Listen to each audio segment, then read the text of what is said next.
just so I don't forget. Here we go.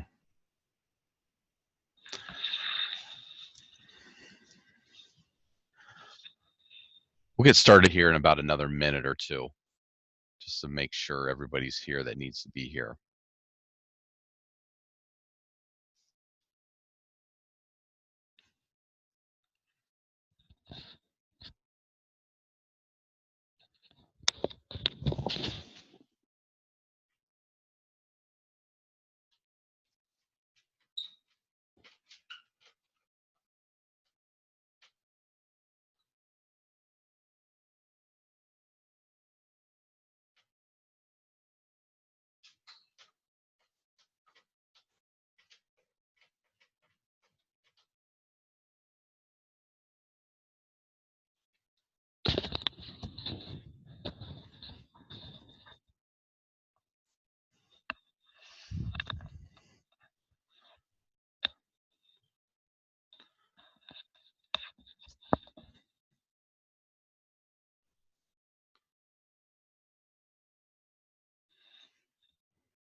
All right, we'll go ahead and get started tonight, and I'm just going to go through environmental analysis and just kind of just give you some examples of what this looks like. And if you have any questions along the way, please let me know. That's for me, so I don't forget to record. So as far as in its role in performance improvement, the HPT model, you can see that we all know we've done the organizational analysis. Now we're going to go and look at the environmental analysis. I think this is a good step in really understanding the why behind a lot of the behaviors that you'll see. And it really starts to show you that when you do an environmental analysis, that you'll start to see that extra training isn't always going to be that tool that you'll go to. So you'll look at the world, workplace, work, and also worker, and we'll take a look at this a little bit more in depth. So that's what we're going to take a look at tonight, and then we'll see how it fits within the course as well.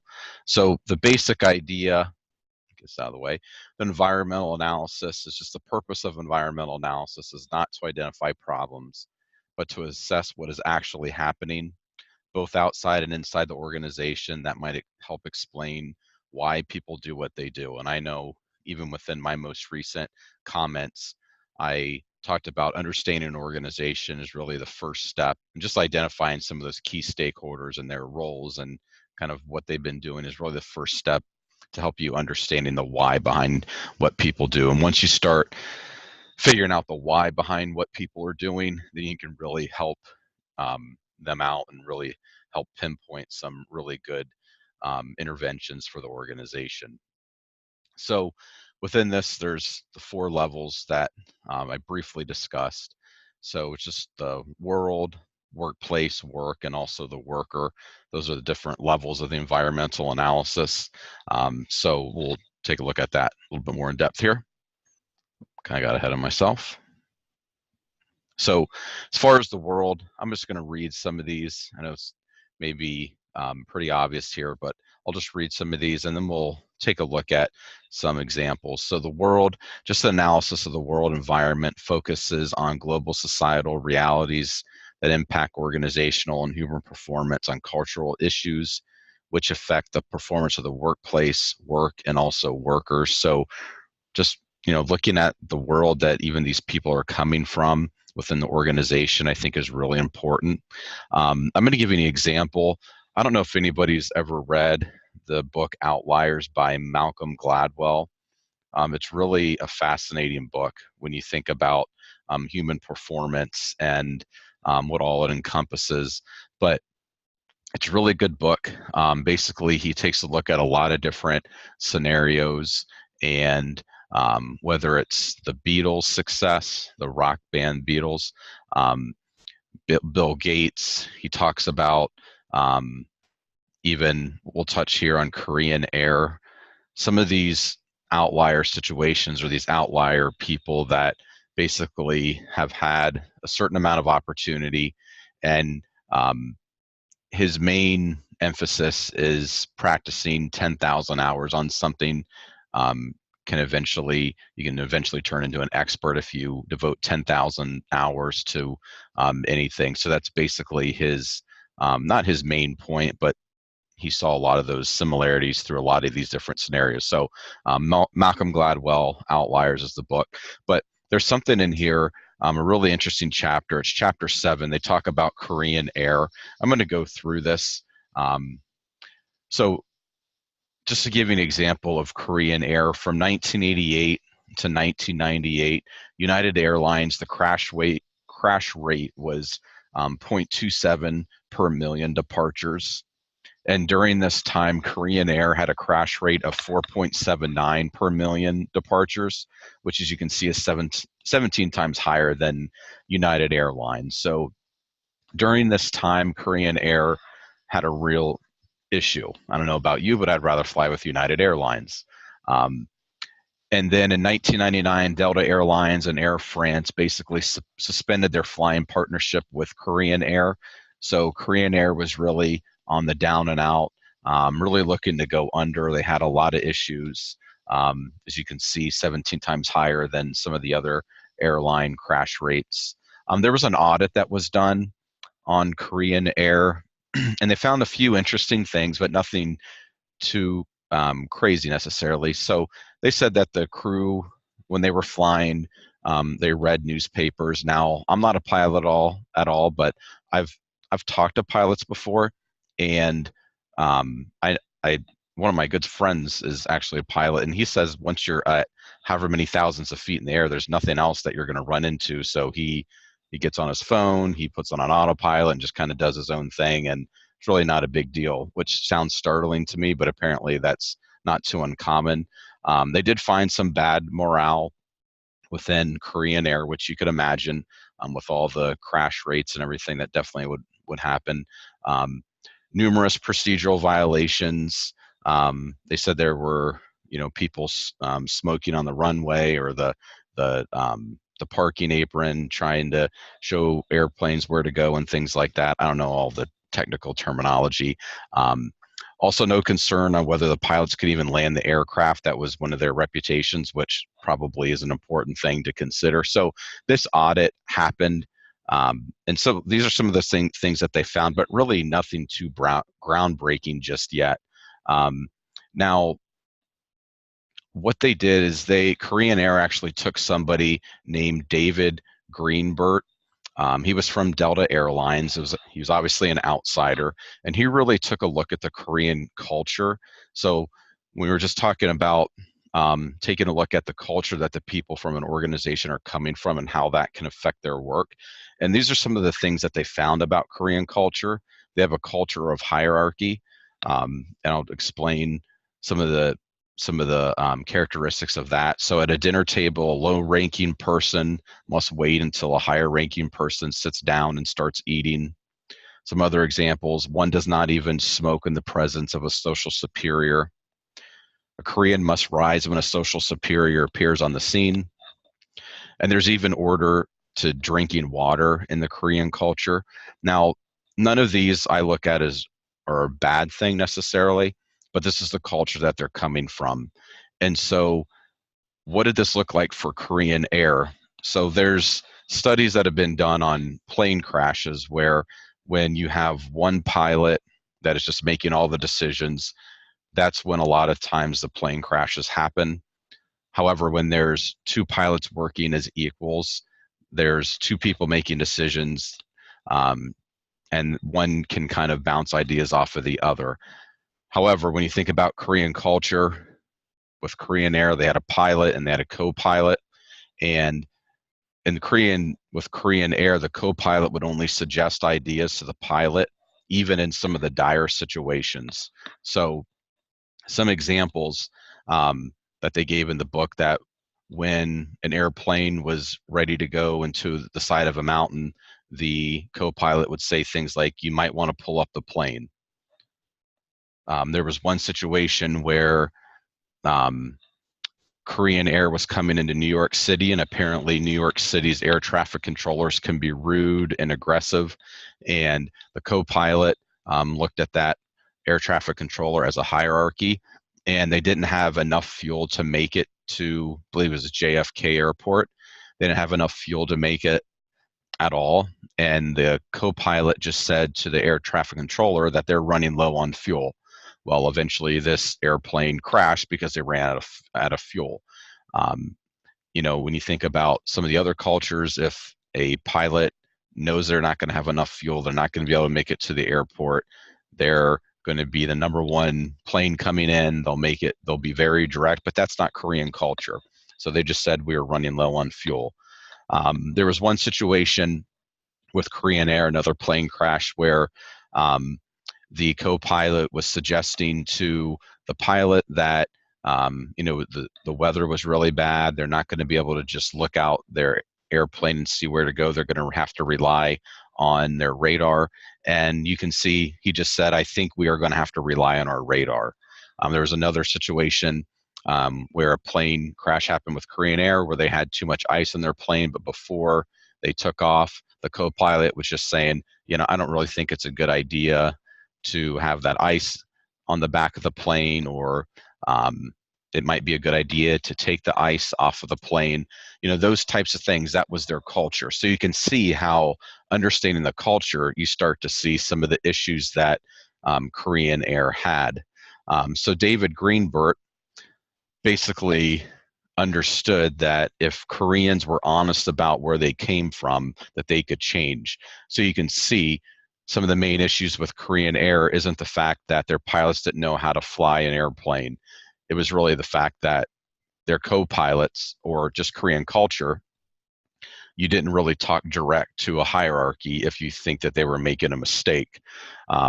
So David Greenbert understand that if Koreans were honest about where they came from, that they could change. Basically, the thing that turned Korean Air around was train Korean co-pilots to speak more direct to their superiors. Superiors being pilots, air traffic controllers, those types of people. And then since that change turned, or since the company turned around and kind of went against their culture, their safety record since 1999 is spotless.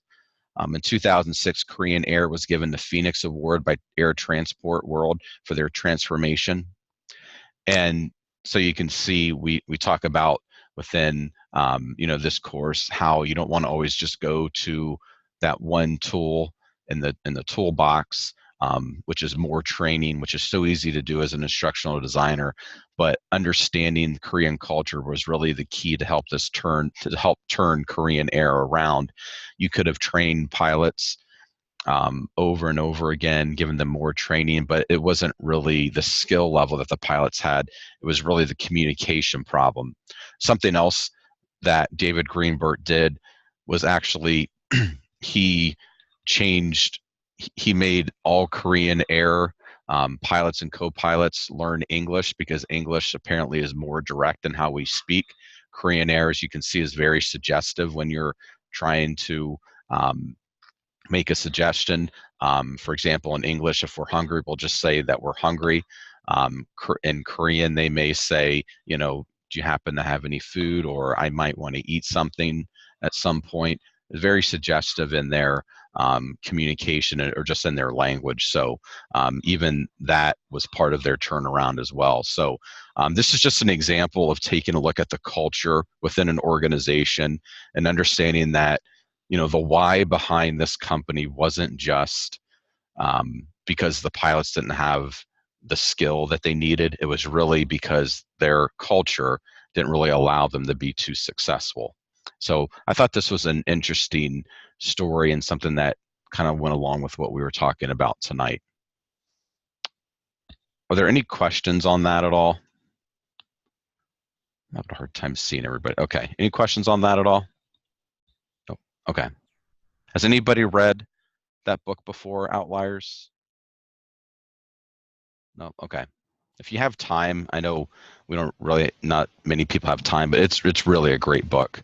If you ever get the chance to read it, it's really interesting. When you think about human performance and how it falls in line with that. So took a look at, now and we're going to take a look at workplace. So this analysis focuses on what is happening inside the organization to support performance, include environmental analysis, our resource allocation tools, policies for recruiting and hiring, feedback, consequences of performance and non-performance, retention efforts, and succession planning. So this is really taking a look at the workplace and just seeing if they have the right just procedures in line, the right tools to where an organization can be successful. Then when we take a look at the work level, focus is on what is happening at the job design or process level. Robust work-based environment analysis considers the organization of work, including its implications for personnel satisfaction, societal welfare, and social well-being. So this just really looks at even, are the incentives even there for somebody to do well on a job? And, are just, again, is the organization helping people be successful? Is it set up so people can be successful, or is it getting in the way of their success? So when we take a look at a lot of these analyses within environmental analysis, we can really understand the why behind some of the unwanted performance. And then also finally, just taking a look at the worker, just the analysis of the worker or performer focuses on what is happening with employees, more specifically their knowledge, skills, capacity, motivation, and expectations. Worker analysis discovers what employees know or don't know, their physical or mental powers to function at a job, their motivation for doing the job, and their expectations about performing the job. So this just looks at, does a worker even have the clear expectations on what they're supposed to be doing? Do they even have the physical or maybe even mental ability to be successful at their job? So I know I've talked about it a lot, but a lot of times when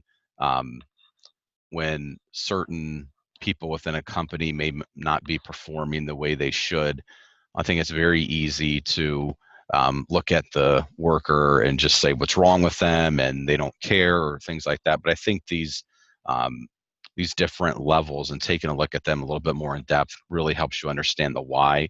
And I always say, people aren't always necessarily as evil as they may come across. Even, we take a look at the Pfeiffer Hospital study, and not all nurses wanted to join in with the technology initiative. I think it's very easy to take a look at the nurses and just say, well, what's the matter with them? Why won't they comply with that? But really looking at the why behind it can really help you understand where people are coming from a lot of times, and really can provide that intervention for them that they need, which is, again, not always just the more professional development. So I'm going to give you just a real life example that I'm going through right now. So I'm part of a school board, and we're working on a school strategic plan. And basically, one of the goals within the school board, I'm on the academic committee. One of the goals for this school is to help them integrate effective technology, and really within the next 4 years. Their goal is to have a 1-to-1 in grades 5 through 9th grade. Now, that sounds great, and just kind of pushing in technology is something that we see as our world moving. We think is important for schools. But I really got to take a look at the school that I'm working with. The school that I'm working with really has a reputation for being old school in their thinking, and old school kind of in the way that they do things. There's some teachers that just really turning on a computer is a good technology day for them. But then you have some teachers that really try to look to integrate technology as much as they can. Last week, was a lot, or 2 weeks ago, we presented this to parents and to teachers, and really the main debate with this was about cursive in schools. And you can see if there's a group of people that are hung up on cursive, and I know cursive can be very polarizing. I know there's some people that think it's really good, some people that think it's needs to go away, and keyboarding is more important. But people were hung up on that. It's just the old school thinking. They were trying to get around, or they couldn't couldn't quite get around. And then there was a thinking that technology is dumbing down as opposed to creating more in-depth learning for students. The culture within the staff, when I take a look at it, they kind of fear technology a little bit. They think they can't do it too well. There's some hesitancy with that. I think they also think that, again, it's dumbing down. Excuse me. So with this type of example, I could train the teachers on how to use the technology for a whole entire week. And then the school year could start. And again, if you're not addressing some of the cultural issues within the organization, you're really not going to help out a company or a school or whoever you're working or whoever you might be working with to the fullest potential. So really understanding the culture, because if somebody came into the school and just wanted to give this teachers Chromebooks for their students and train them how to work on an LMS and how to use a lot of these cool technology tools that are out there, it wouldn't really work too well at all. However, understanding the organization and how they think, and they really have a strong desire to meet the needs of all students in their learning. They want to integrate technology, but they want to do it effectively. So some things that I'm working with this school, not to say that I have all the answers, but this just kind of goes along with what we're talking about, as I'm showing them the universal design for learning. I'm not sure if you're aware of that or not. So it's a great framework that teachers use to help them meet the needs of all students in their classroom. So I'm showing them that, showing them the importance of that, showing them the role that technology plays with that.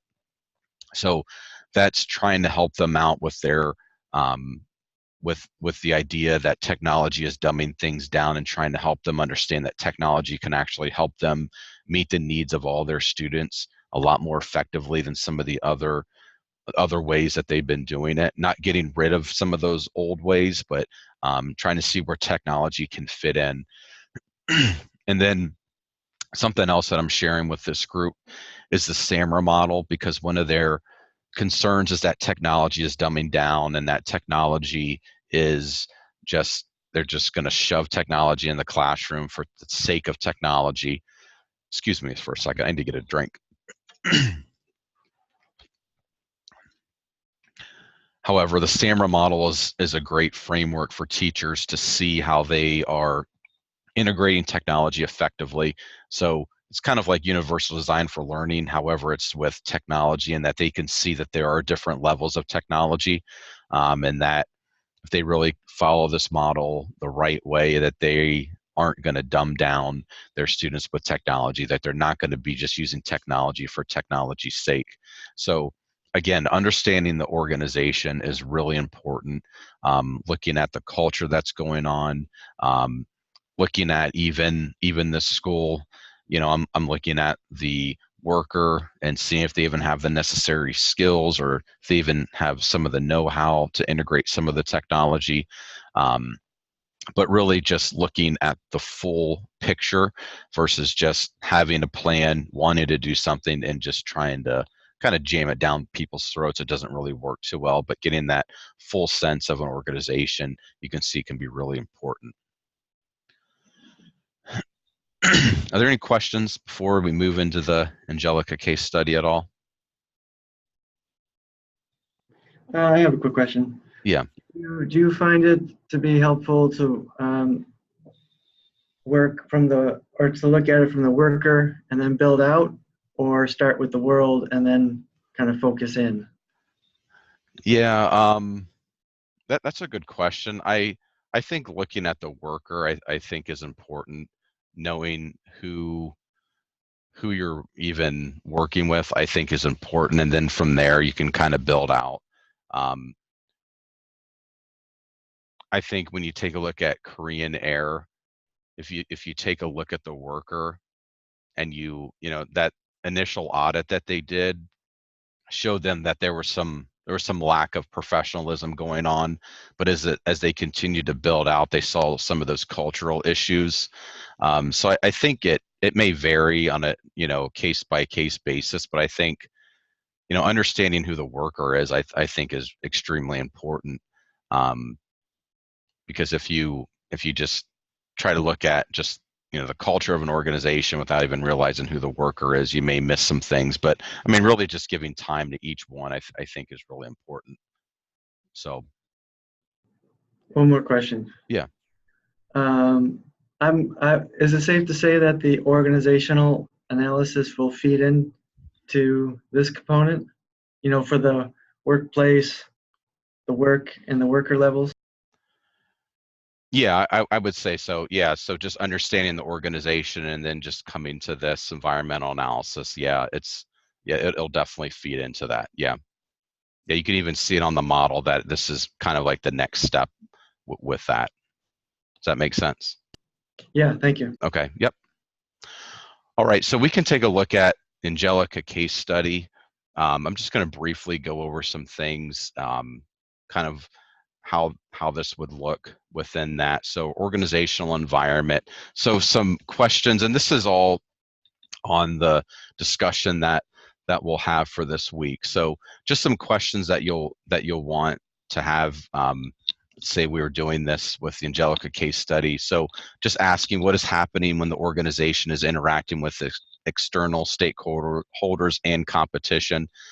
So within this, within the work, the example that I'm giving, not the worked example, but the one within the discussion, you'll be able to see that the customer, suppliers, and competitors are all part of this, and some of the interaction that's happening with the external stakeholders and also the competition. So we can see that the customers, that they're supposed to be greeted when they come in, and not all employees are doing that. Not all employees really even care too much about their job. They know they don't have a career in retail necessarily.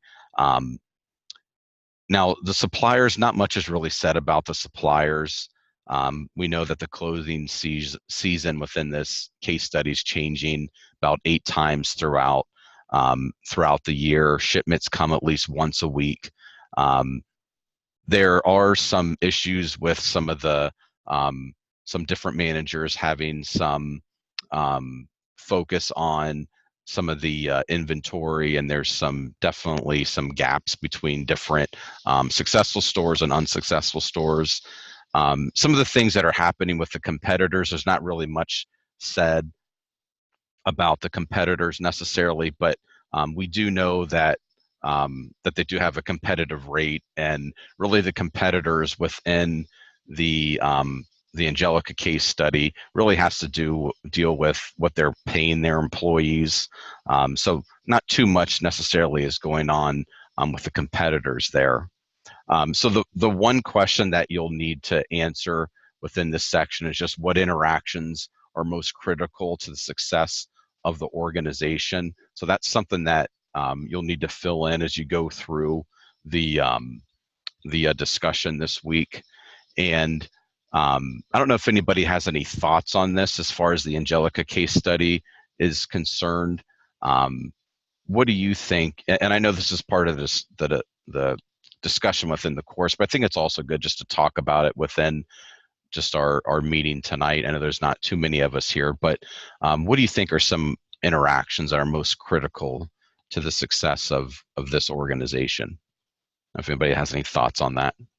Hi, it's Maria. For me, I thought immediately just of the customer interactions with the floor staff, because that seemed to be, customer satisfaction, and therefore repeat customers and returning seemed to be a big element of the success of some stores and the lack of success of others. Right. Good. Thank you.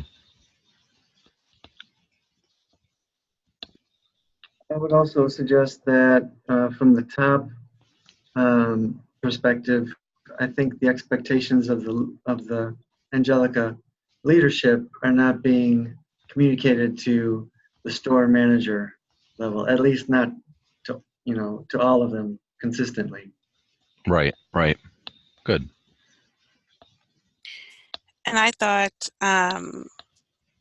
when it came to the back of the store, handling of the inventory. That's another thing that seems to be an issue in the lower performing stores, of getting that out on time, and then also having some leadership courage with the employees and getting them to have the inventory out on time when it needed to be there according to the guidelines. Right. Yeah, it's interesting how different the different stores are working with their inventory and how long it's taking them to get it out. You would think it's just clear cut, it's right there. But again, just looking at some of those, some of the, maybe the culture within the store or some of the background some of the people may have, I think will be important as you go through this. Just some other questions to consider, and we can talk about some of these here. So how does the organization interact with its external stakeholders? What is the effect of competition on the organization, the work environment, the work, and the worker? How do various stakeholders define a quality product or service? And then we can even take a look at this when managers vary in their view of quality and service, and it just says fill in, and that'll be a part where you'll fill in. So I don't know if anybody has any thoughts about that last one. Managers vary in their view of quality and service. How do you think they vary within the different stores? If you have any thoughts there at all.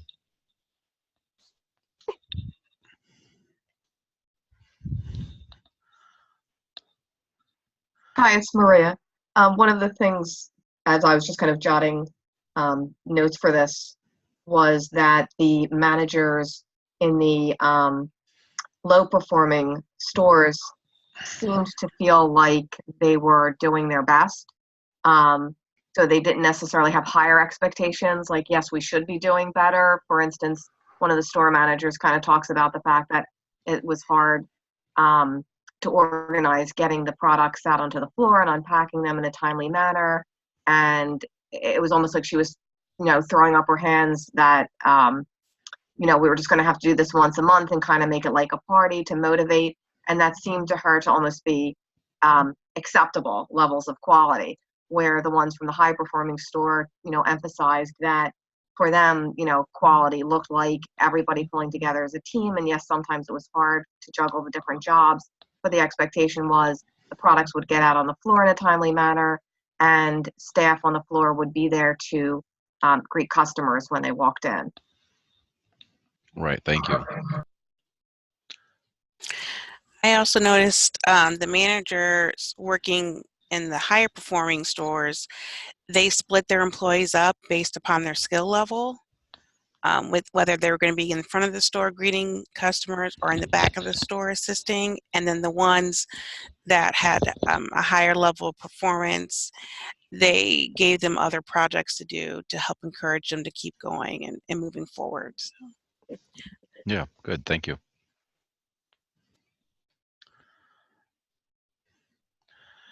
Yeah, I know, even it almost seems like with the higher performing stores, the manager is the boss and the employees, are held accountable to them, where the lower performing stores, it's almost like the manager tries to be their friend and tries to kind of sugarcoat things and kind of be more their buddy. So you can even see something like that. That's a culture within a store that's not very healthy.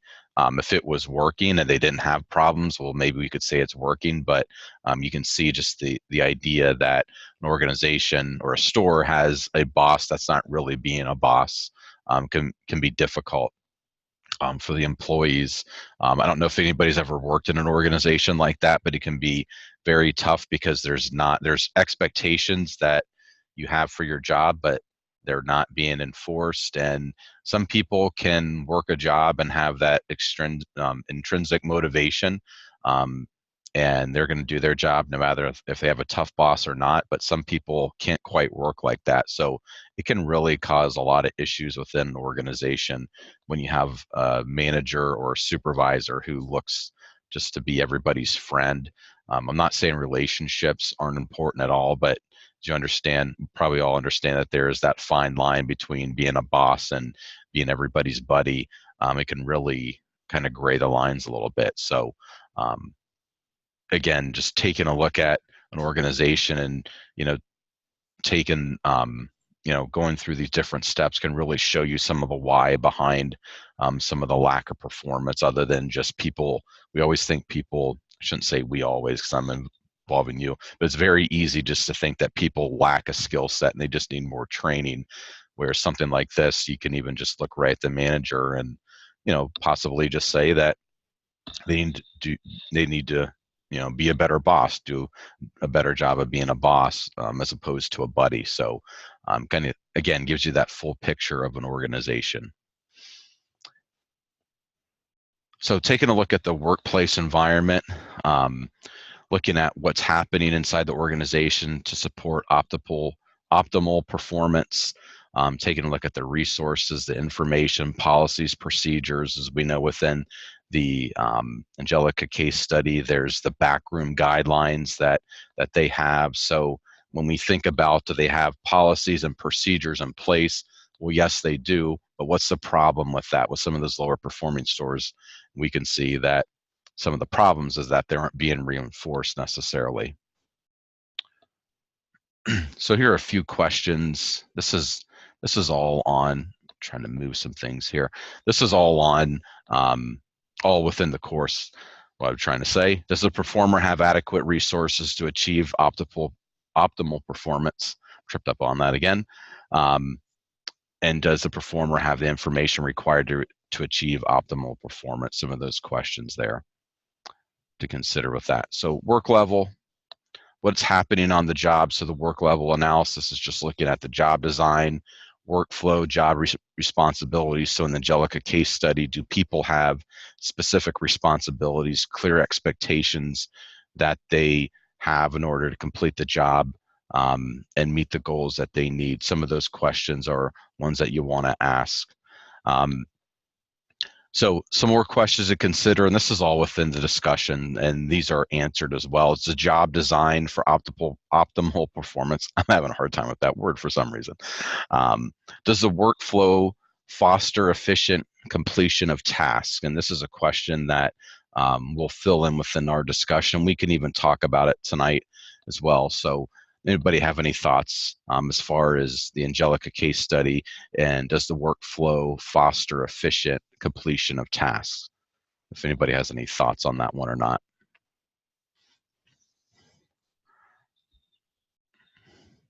I think it was mentioned earlier that the higher performing store managers are better at assigning the proper staff, and that kind of leads to the third question on the slide there.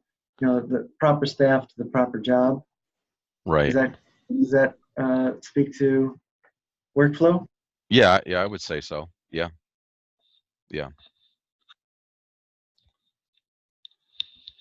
I I think also they had a also, question just jumping back right before this one. It was one of the fill-ins, which was the new policies for recruiting, hiring, feedback, and consequences support optimal performance. And so that's blank in both the Angelica and the Piper study. So specifically for the question about the consequences supporting optimal performance, my question was, are we looking for things then like worse? Is there like disciplinary actions or formal feedback or employee reviews? Are they the types of information we'd look for to support whether there were consequences supporting optimal performance? Yeah, I would say so. All of those would be ones that would be a part of it. So receiving feedback from your boss, the fact that you didn't do necessarily a good job, could that be a consequence? Yes, but I think if something's ongoing, that there needs to be some type of consequences in place.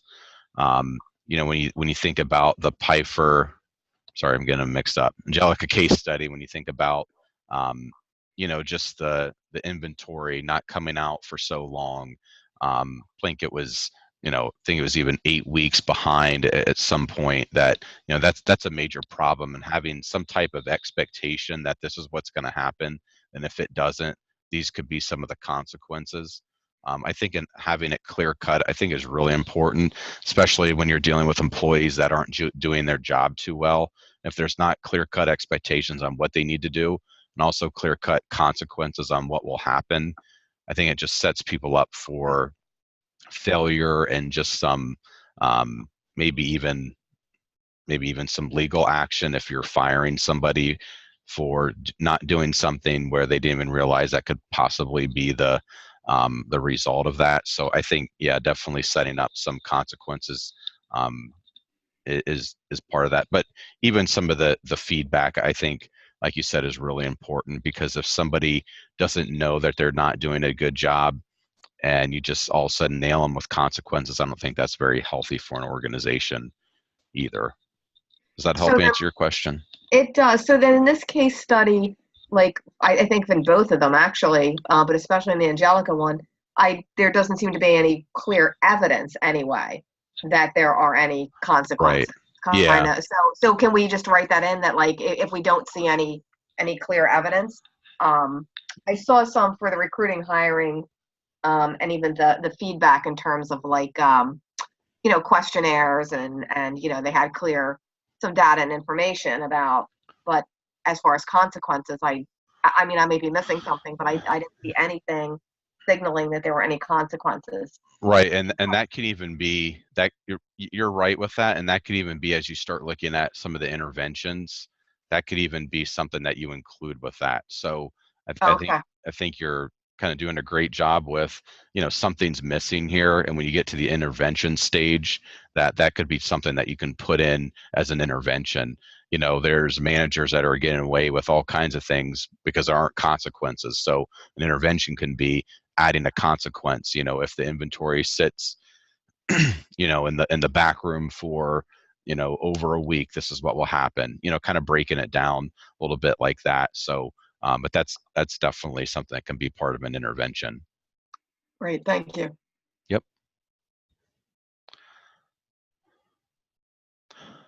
Okay, so at the worker level, you're just taking a look at what's happening with the worker. So you're taking a look at the skill, the knowledge, motivation, expectations, capacity, or ability. So even looking at the school that I'm working with right now, the skills are partially there, the knowledge is partially there, the motivation isn't really there at all. Expectations is that they will integrate technology effectively. Do they have the capacity or the ability? Now that they're getting some more technology, they do. So just answering these questions. I know, David, you were asking about, do you start with the world and then work to the worker? I just think answering these questions even right away can really help you understand, who you're dealing with, and kind of gives you, just another piece of the puzzle when you're trying to help out an organization. I think it's definitely important. So these are some of the questions within the Angelica case study that we can even look at. Do they have the prior knowledge or skills to achieve success? So, when you think about some of the workers that, there was a lack of training for some of them, that's going to definitely set up some people for failure. One question that we're going to have that you could possibly fill in with your discussion is: a performer motivated to achieve? Do you think there's much motivation within the Angelica case study at all? And if anybody has any thoughts on that or not.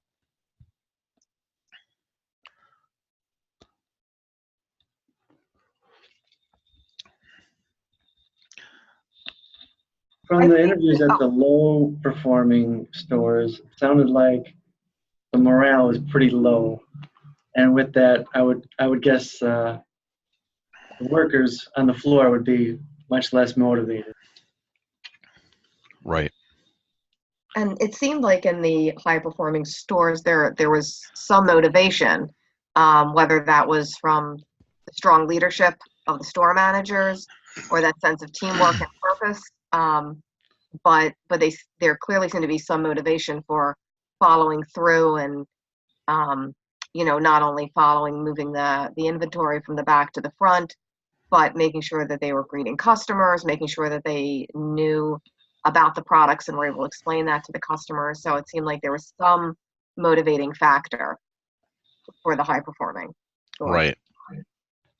And you could also even see one other thing when you take a look at the type of employees that they're hiring. If you remember that they were hiring a lot of part-time people to save money, and a lot of the part-time people, they didn't really have much motivation to have a career in retail. They were just looking at it as a job. So even understanding just that factor within, the Angelica case study can, help you figure out whether there's even motivation for these young people at all, to achieve and to do their job, or are they just there kind of punching the clock, getting the discount and getting As, their money?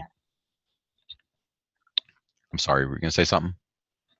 as soon as you said that, they did say that they promoted a lot from within. So would that be considered a potential motivator on the other side of it? That if they did do a good job, I think the store managers often came from within the floor staff. Yeah, I definitely believe that that could be a motivation to achieve. Um, yeah, that could for sure be one. And it's also important to, I know we talked about this in our first meet session, that the incentives that people have, a lot of times, when I think of incentives, it's very easy to think of just more money. But it's important, as you take a look at helping an organization out, that there's a lot of different incentives, because not everybody has the same incentive that keeps them going. Some people want more money, some people may want just some time off, or some people may want, the chance of having more professional development. So having a lot of different areas that help motivate people, I think, is important, because just like not everybody learns the same way, not everybody's motivated the same way. So just looking at one motivating factor, I think, can set an organization up for, wouldn't say failure, but maybe not getting the most out of their employees versus having a wide variety of incentives. Anybody else have anything to add here about the motivation to achieve it all? All right, so you can see some other questions here. Do the performer's expectations match the reality of the total performance environment? And also, is the performer able to achieve success? It kind of goes into, do they even have the skills, the necessary background knowledge on what they even need to do as well. So as we wrap up, just going to go over just some things here within the course. Any comments or questions about what we went over tonight at all?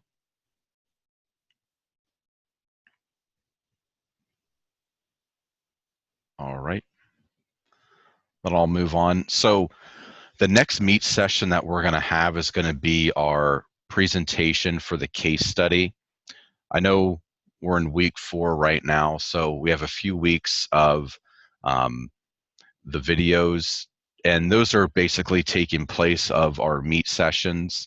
I know the next one is in the course is supposed to be scheduled for week 9, but I'm going to be in Canada during that time, and where I'm at in Canada, it's really in the middle of nowhere, and there's not any internet or cell phone or anything like that. It's off the grid, so it's going to be hard to do a meet session from the middle of nowhere. I'm not complaining that I'm going to be in the middle of nowhere, but it's going to be hard to do a meet session. So what we're going to do is we're going to push back the case study another week to week 10. And this is the one that you'll present with your group that I assign you with. So this will be July 22nd. We're going to look to start at 7 p.m. This night. I'm going to be sending out some information just about this as we get closer to week 10, but that'll be the next time that we connect with each other. So July 22nd. If it only works for a few people, we may have to change it that week.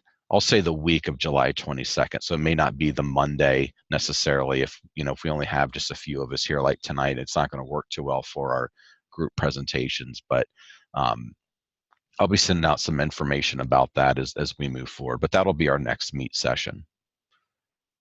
Any questions about that at all? All right. So in addition to the discussion, again, you have the Pfeiffer case study that you'll be working on this week as well. But again, with that, just with the discussion, I'll open up the worked example on Saturday morning that you can take a look at and kind of compare your work to and help you with the Pfeiffer case study.